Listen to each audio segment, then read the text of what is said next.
شیخ صاحب یو مهم سوال طرف ته ستاسو مخ راړو. د اولاد تربیت په اسلام کې ولې دومره مهم دی چې اسلام موږ ته د هغې بار بار ترغیب راکوي چې د بچو تربیت وکړي؟ مننه شیخ صاحب.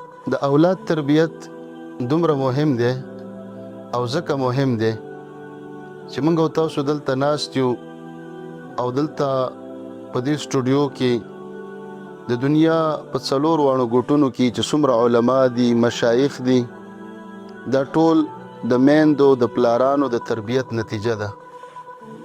که چېرته میندو پلارانو تربیت نه کولې نو امت به نن د علماو نه د مشایخو نه خالي وي.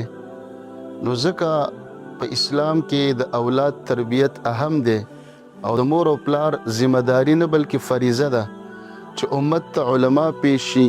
د معاشرې نه غله، ډاکوان، سنیچران، شکماران، قاتلان دا په همدې طریقه باندې ختمیږي چې مور او پلار د خپل اولاد سالمه، پاکه او د قرآن او د سنت موافق روزنه وکړي.